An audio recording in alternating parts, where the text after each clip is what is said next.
والے مقررین نے دلائل و شواہد کے انبار تو اکٹھے کر لیے ہیں، مگر حقیقت کو بناوٹ کے اصولوں سے چھپایا نہیں جا سکتا۔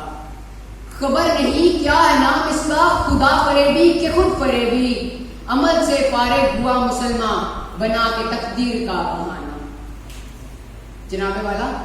تقدیر کے پابند تو نباتات اور جمادات ہوا کرتے ہیں، انسان کو تو قدرت نے وہ صلاحیتیں عطا کی ہیں کہ پہاڑوں کا رخ کرے تو ماؤنٹ ایوریسٹ سر کر لے، بحر ظلمات پہ گھوڑے دوڑا دے، چاہے تو سمندروں کی تہ سے چھپے خزانے نکال لائے۔ یہی نہیں علی وقار، جہد مسلسل کا جذبہ جب ایک نوجوان کے وجود میں جاگزی ہوتا ہے تو شعلہ جوالہ سے طب و ریا کے ایوانوں میں زلزلہ آ جاتا ہے، اس کا صرف صدیق اکبر کی صورت میں جلوہ گر ہوتا ہے، اس کا عدل فاروق اعظم کا پردہ ہوتا ہے، اس کی گنا سے عثمان غنی پیدا ہوتے ہیں، اور اس کی تلوار حیدر کرار کی طرح زمانے سے خراج وصول کرتی ہے۔ وقت کے فرعونوں کے لیے اس کا وجود کہر الہی اور خداوندانِ باطل کے لیے اس کی حقیقت سیف اللہ بن کر برستی ہے۔ ہاتھ ہے اللہ کا بندہ مومن کا ہاتھ، ہاتھ ہے اللہ کا بندہ مومن کا ہاتھ، غالب و کار آفری کار کشاؤ کار ساز۔ جناب والا،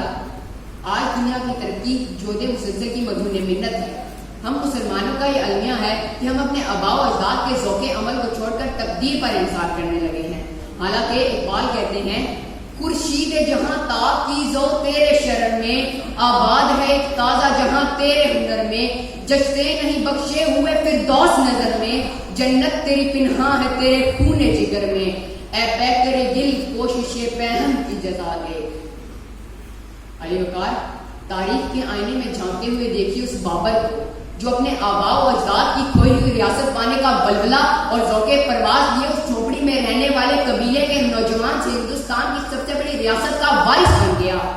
جناب والا، میری آنکھوں کے سامنے امریکہ کی گلیوں میں کیچڑ سے بچھڑے جوتے پالش کرتا ابراہم لنکن ہے، جس نے اپنی پرواز زندگی سے ایک سپر پاور کی صدارت حاصل کی۔ میری نظروں کے سامنے غریب بل گیٹس آ رہا ہے، جس کے ذوق پرواز نے اسے دنیا کا امیر ترین آدمی بنا دیا۔ نیلسن منڈیلا، رتھ پاؤ، مدر ٹریسا اور عبدالستار ایدی کی زندگی بھی ایسے ہی ذوق عمل سے گزر کر انسانیت کے نام وقف ہو گئی۔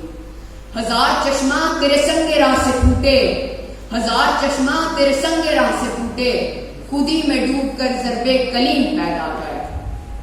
جناب والا، اب وقت آ گیا ہے جب خواب غفلت میں پڑے نوجوان بیدار ہوں گے، مایوسیوں کے بادل چھٹ جائیں گے، امید کی نئی کرن تند ہواؤں کا رخ بدلے